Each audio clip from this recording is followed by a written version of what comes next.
Una pregunta. Leamos Hechos, capítulo 9, versos 1 y 2.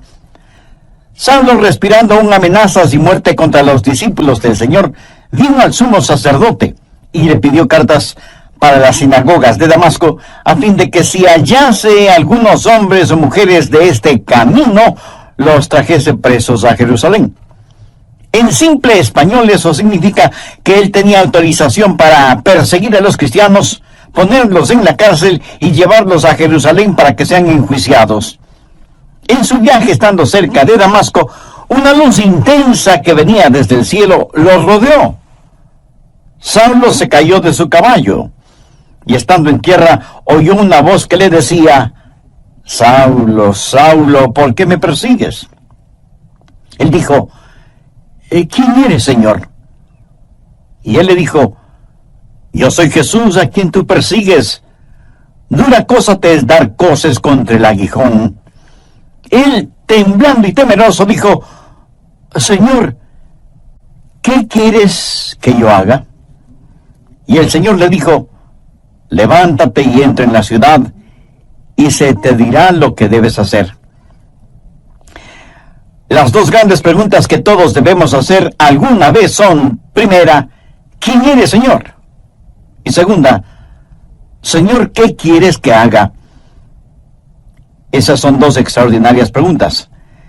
Y el apóstol Pablo invirtió el resto de su vida encontrando las respuestas a esas preguntas. ¿Quién es Jesús? ¿Y qué es lo que Jesús quería que él hiciera? Leí acerca de un joven marinero que hizo su primer viaje a bordo de un destructor, cruzando el océano. El entrenamiento de este joven marinero era impecable, por lo que le asignaron la tarea de sacar ese buque de guerra del muelle y llevarlo de regreso a los Estados Unidos. Era la primera vez que le habían asignado un trabajo tan importante y él quería hacerlo bien. Era un joven marinero muy inteligente, así que en un momento la cubierta del buque se llenó de actividad. El joven da órdenes por aquí y órdenes por allá, y todo se movía con la precisión de un reloj suizo. Y a pesar de lo difícil que es la maniobra de sacar del muelle un buque tan grande, lo hicieron muy bien y en un tiempo récord. De pronto le dijeron al joven marinero que tenía un mensaje del capitán. Y le pareció extraño, porque era un mensaje impreso. Pero lo leyó, y esto es lo que decía el mensaje: joven, ha realizado un excelente trabajo. Lo ha hecho velozmente, todo de acuerdo a las normas y reglamentos. Pero hay una regla no escrita que no tomó en cuenta. La próxima vez que saque un buque del muelle, asegúrese de que el capitán está ahí a bordo. Este joven marinero hizo todo muy bien, pero dejó al capitán en tierra. Quiero decirle, mi amigo, que no importa cuán inteligentes sean sus planes o cuán capaz sea usted, antes de navegar hacia algún lado, asegúrese de que el capitán esté a bordo. Asegúrese de saber cuál es la voluntad de Dios. Ahora, ¿cómo saber la voluntad de Dios? Busque Jeremías 10, verso 23. Ni del hombre que camina es el ordenar sus pasos. De la vida de Saulo, quien más tarde fue el apóstol Pablo, podemos aprender por lo menos tres cosas, y oro que el Espíritu Santo de Dios las grabe en su corazón. Primero, una guía es prometida. ¿Y qué bendición es esta? Dios ha prometido guiar. Mire Hechos 9, la parte final del verso 6. Y el Señor le dijo: levántate y entra en la ciudad, y se te dirá lo que debes hacer. No creo que Jesús pudo haberle dado una mejor promesa que esta. Y usted dirá: pastor, eso es lo que el Señor le dijo a Saulo, pero no me lo ha dicho a mí. Déjeme darle algunos versículos. Efesios 2:10. Porque somos hechura suya, creados en Cristo Jesús para buenas obras, las cuales Dios preparó de antemano para que anduviésemos en ellas. ¿Qué es lo que esto significa? Que Dios tiene un plan para su vida. Salmo 37, 23. Por Jehová son ordenados los pasos del hombre, y él aprueba su camino. Salmo 32, 8. Te haré entender y te enseñaré el camino en que debes andar. Sobre ti fijaré mis ojos. ¿No es esa una hermosa promesa? Y ahora Isaías 58, 11. Jehová te pastoreará siempre. Proverbios 3, versos 5 y 6. Fíate de Jehová de todo tu corazón, y él enderezará tus veredas. Mi amigo, la voluntad de Dios viene a nosotros de tres formas.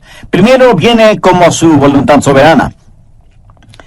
La voluntad soberana de Dios siempre se realiza. Nadie puede cambiarla ni detenerla. Dios es Dios y realiza lo que desea hacer, porque no hay nadie que pueda oponerse a su voluntad. La voluntad de Dios es misteriosa, es desconocida. Ni usted ni yo podemos conocerla. Solamente Dios la conoce. Deuteronomio 29, 29 dice: las cosas secretas pertenecen a Jehová nuestro Dios, mas las reveladas son para nosotros y para nuestros hijos para siempre. Las cosas secretas pertenecen a Dios. Usted será una persona mucho más feliz si renuncia a ser Dios y deja que Dios sea Dios. Hay ciertas cosas que usted nunca entenderá, sino hasta cuando llegue al cielo, si es que es salvo. Y cuando esté allá, le aseguro que ya no tendrá interés en saberlas.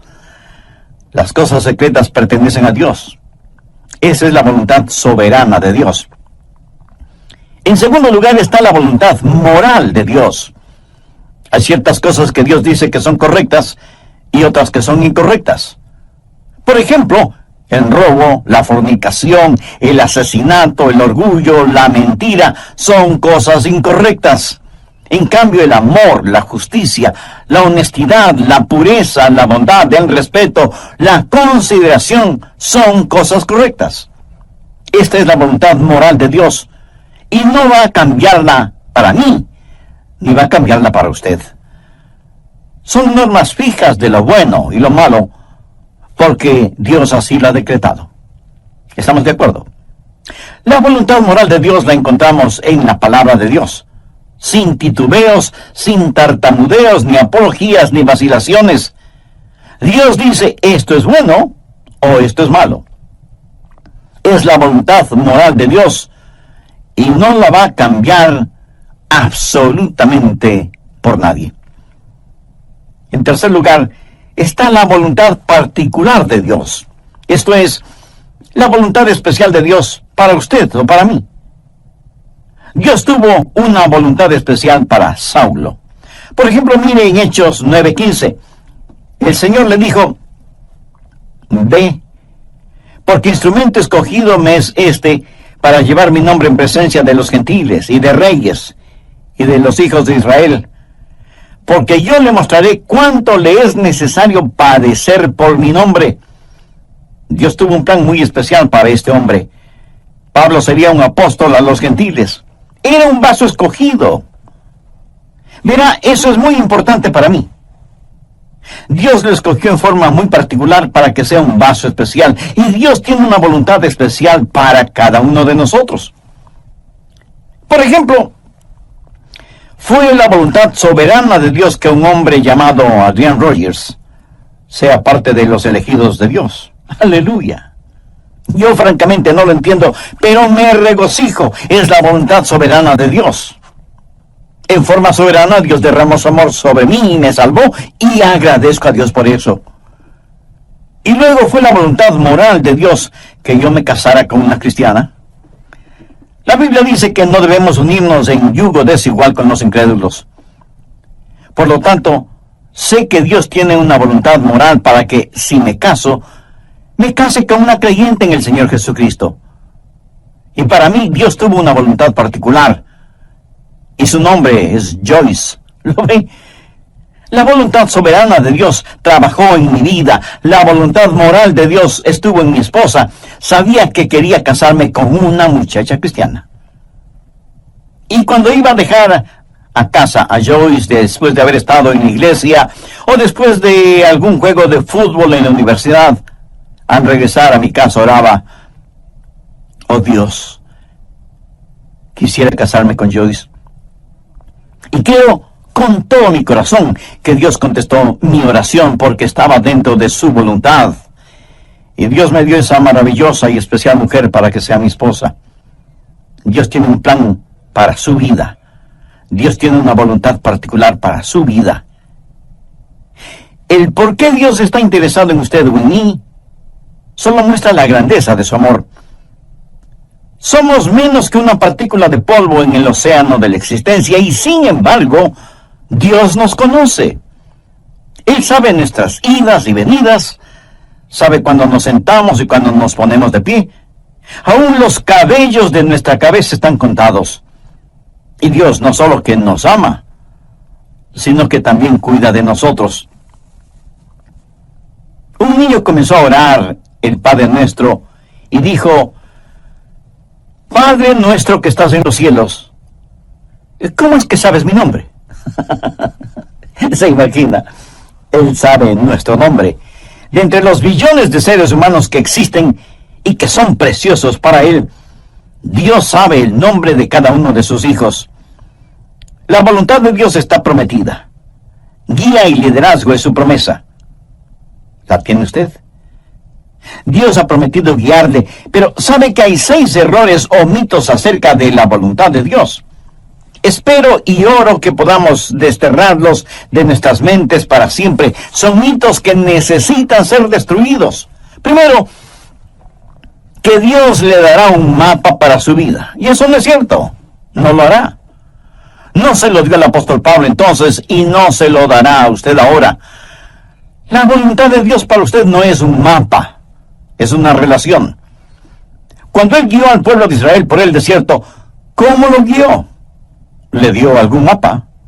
No. Pero les dio las columnas de fuego y nubes para que las siguieran y para que el pueblo se mantuviera relacionado con Él. A muchos nos gustaría tener un mapa y decir: vamos a ir a este lugar y luego iremos a este otro lugar y más tarde aquí y más tarde allá. Pero Dios es el que quiere hacer eso y me alegro de que sea así, aún para mantener la parte romántica del asunto. De otra manera, todo carecería de emoción y hasta de sentido de reverencia y temor, si supiéramos lo que mañana tiene para nosotros. Cuando estudiaba en la universidad, un día otro joven que se estaba preparando para ir al pastorado se sentó junto a mí y me dijo: Adrián, ¿sabes lo que hice la semana pasada? Le dije que no lo sabía. Y él prosiguió: estuve en Memphis, en Tennessee, y fui a ver al Dr. Lee. De paso, debo decir que el Dr. Lee fue con toda seguridad el más grande, cordial, santo y elocuente ministro que yo haya conocido. Así que ese joven y neófito teólogo, al decirme que estuvo para verse con el Dr. Lee, me dejó poco menos que asombrado. Y pensé: ¿cómo logró entrar? ¿Y cómo el Dr. Lee pudo perder el tiempo con un joven imberbe como él? Yo pensaba todo eso y al mismo tiempo me decía: ¿cómo me hubiera gustado a mí hacer lo mismo? Hubiera sido como decir: estuve en Washington y fui a ver un ratito al presidente de los Estados Unidos. Así que, picada mi curiosidad, le dije: a ver, cuéntame, ¿cómo lo lograste? Me dijo que llegó hasta la oficina de la secretaria y le preguntó si podía ver al Dr. Lee. Ella me dijo que sí, pero solo por unos pocos minutos. Él entró en la oficina del Dr. Lee, conversaron brevemente sobre varias cosas y finalmente el Dr. Lee oró con y por el joven estudiante. Y eso fue muy interesante para mí. Y traté de imaginarme toda la escena. Los años pasaron y en la voluntad de Dios llegué a ser el pastor de esa misma iglesia. Tuve la misma oficina que tuvo el Dr. Lee. Un día mi secretaria me llamó por el intercomunicador y me dijo: el Dr. Lee está aquí y quiere saber si puede conversar con usted unos minutos. Por supuesto, hágalo pasar inmediatamente. Y sin querer, vino a mi memoria el episodio de mi joven amigo universitario que años atrás, estando de paso por Memphis, fue recibido en forma cordial e inmediata por el Dr. Lee. La voluntad de Dios no es un mapa, es una relación personal. Segundo, quítese de la cabeza la idea de que Dios es una especie de aguafiestas espiritual. Que si usted hace la voluntad de Dios, ese es el final de su gozo, de su alegría. Hay mucha gente que no quiere saber la voluntad de Dios por temor de lo que podrían encontrar. Dicen, si le digo a Dios que quiero hacer su voluntad, ¿quién sabe a dónde me mandará? Muchos de ustedes seguramente son padres. Suponga que un día su joven hijo de 14 o 15 años viene y le dice, papá, estoy convencido que eres un hombre bueno, piadoso y sabio. Quiero saber qué es lo que quieres que haga. Haré cualquier cosa que tú quieras que haga. ¿Qué haría usted? Creo que usted primero se quedaría como una estatua con la boca abierta. No daría crédito a lo que está escuchando de boca de su hijo. Segundo, como un sonámbulo iría donde está su esposa y le preguntaría, ¿escuchaste lo que nuestro hijo dijo? Pues veamos qué podemos pedirle que haga para hacerle la vida miserable. Se va a arrepentir de haber dicho lo que dijo. ¿Qué es lo peor que podríamos pedirle que haga? Amigo, no tenga temor de la voluntad de Dios. La voluntad de Dios es lo que usted quisiera para usted mismo, si tuviera el suficiente sentido común para desearla. Amigo, ¿entendió esa frase?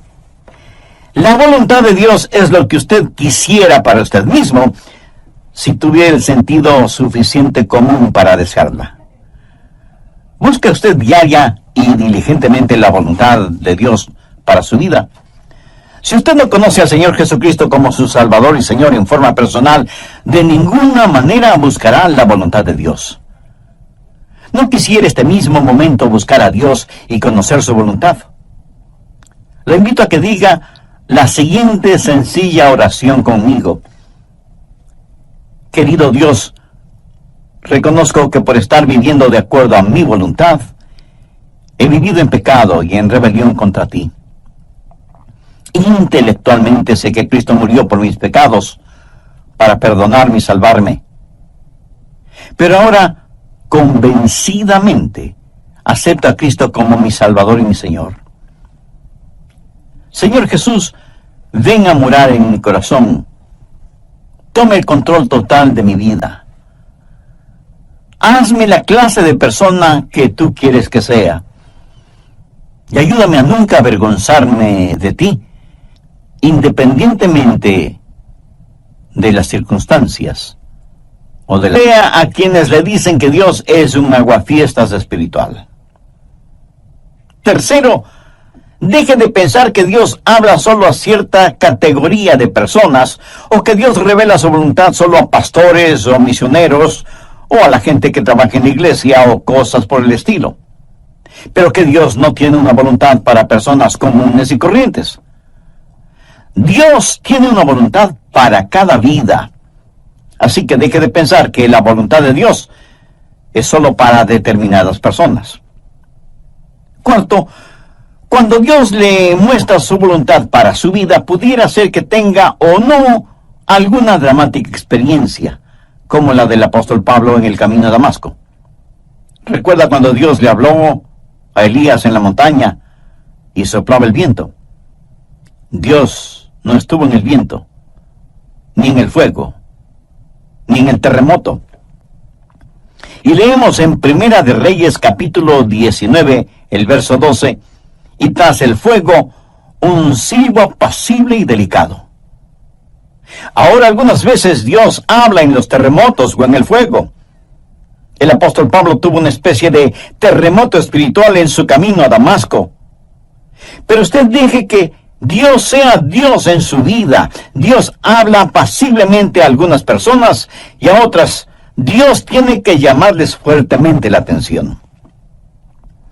Quinto, Otro mito que debemos sacarlo del corazón y mente es el creer que Dios muestra su voluntad solo a gente joven, pero no a gente mayor. Siempre les estamos diciendo a los jóvenes que deben buscar la voluntad de Dios para sus vidas.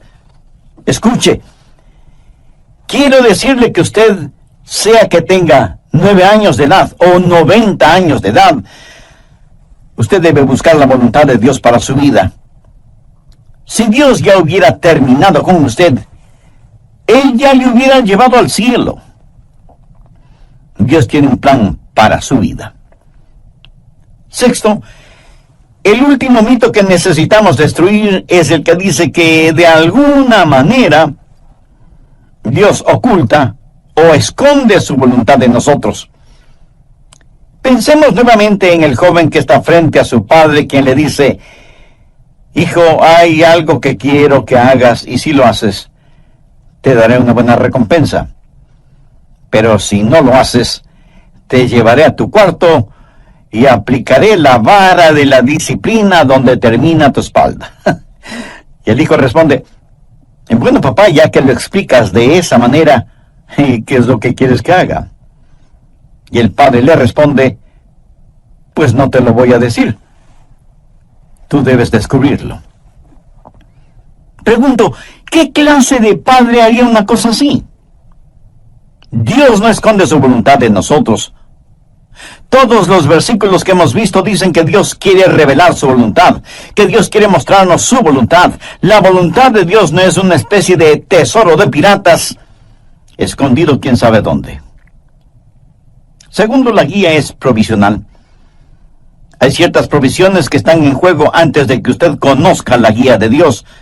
Por ejemplo, en primer lugar, debe haber disponibilidad. Miremos nuevamente Hechos 9:6. Él, temblando y temeroso, dijo: Señor, ¿qué quieres que yo haga? Ahora, eso presupone que él quiere hacer lo que Dios quiere que él haga. Mucha gente quiere hacer su propia voluntad, pero que Dios ponga su sello de aprobación.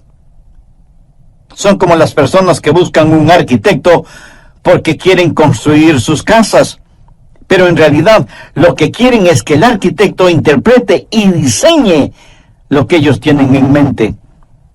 Y eso está bien cuando se trata de construir una casa, pero no está bien cuando se trata de construir una vida.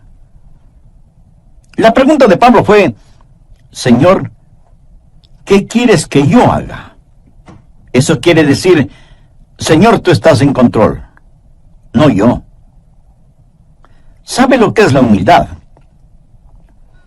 Humildad significa que se le puede enseñar. ¿A cuántos de ustedes se les podría enseñar hoy? El Salmo 25:9 dice: encaminará a los humildes por el juicio y enseñará a los mansos su carrera. ¿Es usted humilde? ¿Manso? Si no lo es, usted no estará disponible. Si no lo es, no conocerá la voluntad de Dios. Pero no solo debe haber disponibilidad y mansedumbre, sino también, y en tercer lugar, debe haber apertura. Apertura. Pablo buscó la voluntad de Dios inmediatamente, y él oró y dijo: Señor, muéstrame tu voluntad. ¿Ha estado usted abierto a la voluntad de Dios? Y no es cuestión de simplemente decir: si Dios quiere mostrarme su voluntad, lo hará. ¿Ha orado usted en forma honesta y sincera diciendo: Señor, yo quiero conocer tu voluntad? ¿Se reporta usted para servicio diario delante de Él? Después de conocer al Señor Jesús, usted va a ser como Pablo y decir: Señor, ¿qué quieres que yo haga? Y aún hay otra provisión. Hechos 9, versos 8 y 9. Entonces Saulo se levantó de tierra, y abriendo los ojos no veía a nadie. Así que, llevándole por la mano, le metieron en Damasco, donde estuvo 3 días sin ver, y no comió ni bebió. ¿Puede imaginarse eso? Aquí está este hombre que capturaba y encarcelaba a muchos, y ahora ciego, es tomado de la mano para ser guiado. Ahora es un hombre dócil, se ha rendido, ha cedido ante la presencia de Cristo. La Biblia dice que debemos presentar nuestros cuerpos como sacrificio vivo. ¿Puede usted decir que así lo hace diariamente? Señor, tu voluntad, sin vacilaciones, sin reservas, donde quiera, a cualquier hora, cueste lo que cueste. ¿Se atrevería usted a decirlo? ¿Se ha rendido completamente a la voluntad de Dios? Decimos, Señor, yo quiero conocer tu voluntad. ¿Está listo para hacerla si Dios le mostrara su voluntad? Tercero, es una guía práctica. Dios nos ha dado formas muy prácticas para que podamos conocer su voluntad, y están aquí en su palabra. Una de las formas de conocer la voluntad de Dios es por medio de los milagros. Mire lo que le sucedió a Saulo. Estando en el camino rumbo a Damasco, cuando repentinamente le rodeó un resplandor de luz del cielo, y cayendo en tierra, oyó una voz que le decía, Saulo, Saulo, ¿por qué me persigues? Dios puede hablarle a usted por medio de visiones, o por medio de sueños, o por medio de una voz audible. Dios puede hablarle y guiarle por medio de un milagro. Y me apresuro en decir que normalmente Él no nos guía con milagros, pero de vez en cuando lo hace.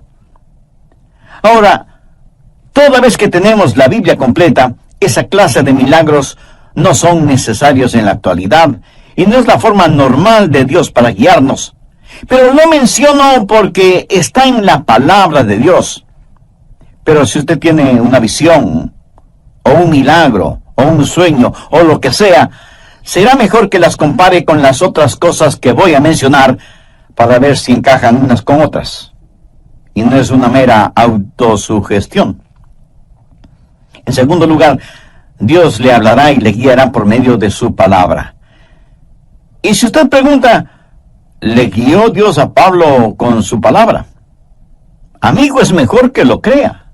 Verá, primero, él era un rabí y conocía muy bien la palabra de Dios, el Antiguo Testamento.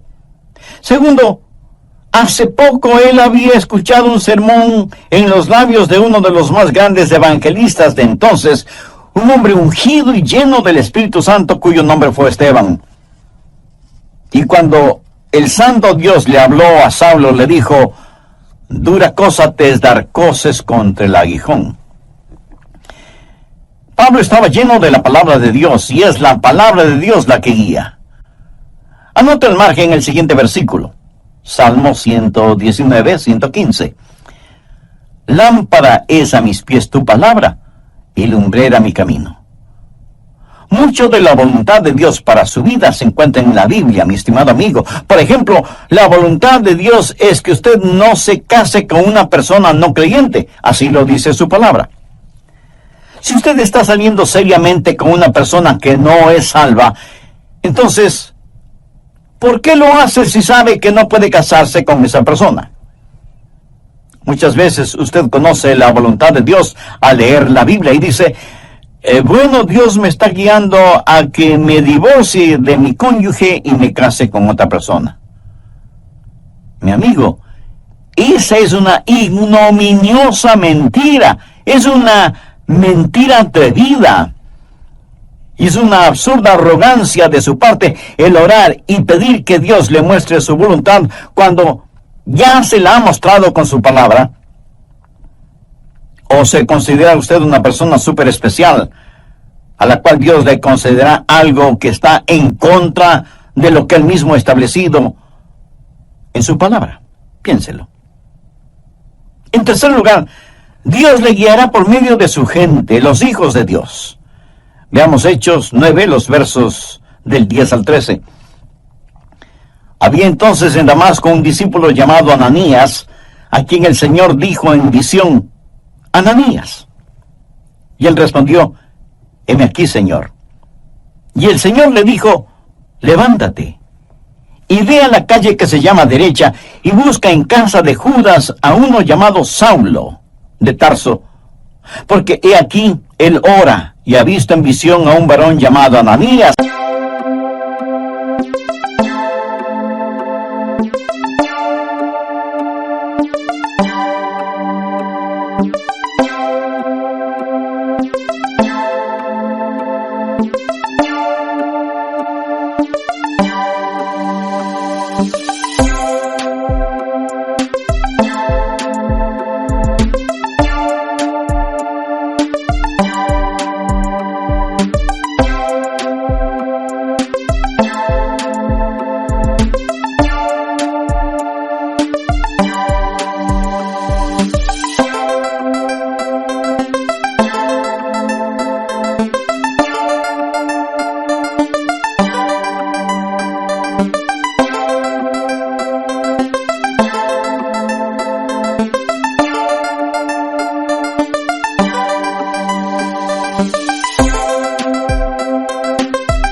Que entra y le pone las manos encima para que recobre la vista. Entonces Ananías respondió: Señor, he oído de muchos acerca de este hombre, cuántos males ha hecho a tus santos en Jerusalén. Cuando Dios le habló a Saulo y le dijo que le mostraría su voluntad, Dios también habló a Ananías y lo utilizó para confirmar su voluntad en la vida de Saulo. En Proverbios 24:6 leemos: en la multitud de consejeros está la victoria. ¿Qué quiere decir eso?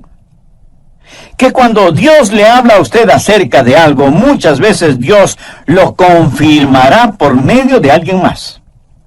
Mateo 18:16 dice: toma aún contigo a uno o dos, para que en boca de 2 o 3 testigos conste toda palabra. No sea ni orgulloso ni arrogante pensando que usted no necesita el consejo de otras personas. Otra manera en que Dios confirma su voluntad para usted es por medio del Espíritu Santo. Hechos 9:17 dice: fue entonces Ananías y entró en la casa, y poniendo sobre él las manos dijo: hermano Saulo, el Señor Jesús, que se te apareció en el camino por donde venías, me ha enviado para que recibas la vista y seas lleno del Espíritu Santo. Y desde ese momento el Espíritu de Dios estuvo guiando a Saulo, quien más tarde escribió a los romanos: porque todos los que son guiados por el Espíritu de Dios, estos son hijos de Dios. Y en Gálatas 5:18, Pablo dice: pero si sois guiados por el Espíritu, no estáis bajo la ley. El Espíritu de Dios le guiará. Déjeme decirle cómo el Espíritu Santo le guiará. Si alguna vez ve a alguna persona con convulsiones, seguramente está controlada por el diablo. Dios no grita y Dios no empuja. Dios susurra y guía. Él guía a sus ovejas. No las está llevando al matadero, las lleva a pastos verdes. Y es mejor que usted sea sensible para escuchar al Espíritu Santo y reconocer la voz de Dios. Finalmente, usted puede conocer la voluntad de Dios por la sabiduría de Dios. Él le guiará con absoluta sabiduría. Note lo que dice Hechos 9:20 al referirse a Saulo. Enseguida predicaba Cristo en las sinagogas, diciendo que este era el Hijo de Dios. Este hombre, Saulo, comenzó a predicar de inmediato. Y todos los que le oían estaban atónitos y decían: ¿no es este el que asolaba en Jerusalén a los que invocaban este nombre? Y a eso vino acá, para llevarlos presos ante los principales sacerdotes. Pero Saulo mucho más se esforzaba y confundía a los judíos que moraban en Damasco, demostrando que Jesús era el Cristo. Ahora, ¿de dónde tuvo esa sabiduría? Dios le dio sabiduría sobrenatural.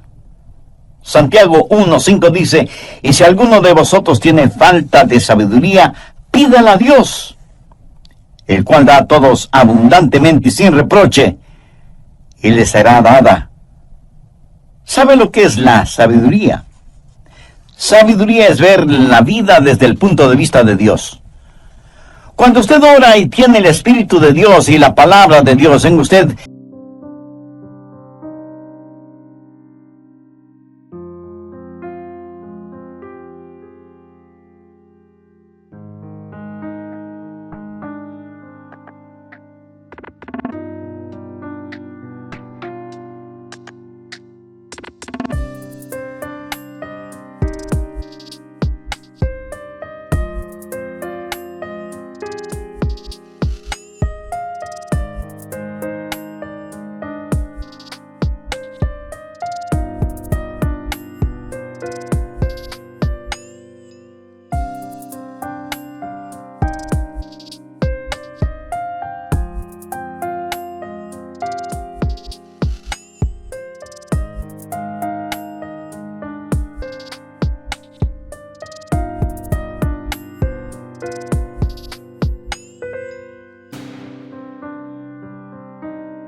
empieza a tener sabiduría. El conocimiento viene cuando observamos las cosas a nuestro alrededor. La sabiduría viene cuando miramos hacia arriba, a Dios. La sabiduría tampoco es tener unas lagrimitas en las pestañas y un calorcito en el corazón. Sabiduría es tener una mente fija en Dios, llena de la palabra de Dios y guiada por el Espíritu Santo de Dios. ¿Qué es lo que dice Santiago? Que si pedimos a Dios que nos dé sabiduría, Él nos la dará y seremos guiados por la providencia de Dios. En el capítulo 9 de los Hechos, encontramos que ciertas personas decidieron que Saulo era una verdadera molestia y que debían destruirlo. Pero el complot llegó a oídos de Saulo y los discípulos le ayudaron a escapar, bajándole por el muro en una canasta. ¿Se acuerda de ese relato? Pero, ¿cómo supo él que querían matarle? Bien, años después. Amigo, no tenga temor de la voluntad de Dios. La voluntad de Dios no lo llevará donde el poder de Dios no pueda sustentarlo. Y la voluntad de Dios es absolutamente lo mejor para usted, para su cónyuge, para sus hijos. Ahora escúcheme muy atentamente. La forma de conocer la voluntad de Dios para el resto de su vida es hacer la voluntad de Dios ahora. Es muy difícil el pilotear un barco que no se mueve. Verán, la forma de entender la parte de la Biblia que no entiende es obedeciendo lo que sí entiende. La manera de saber acerca del futuro es obedeciendo a Dios ahora en el presente. Y si usted tiene interés en poseer la voluntad de Dios para su vida, le diré lo que el apóstol Pablo dijo hace ya tantos siglos. Señor, ¿quién eres? Señor, ¿qué quieres que yo haga? ¿Quién es el Señor? Es el Hijo de Dios que murió por sus pecados y quiere que usted lo reciba ahora mismo en su corazón como su Salvador y su Señor. Y le prometo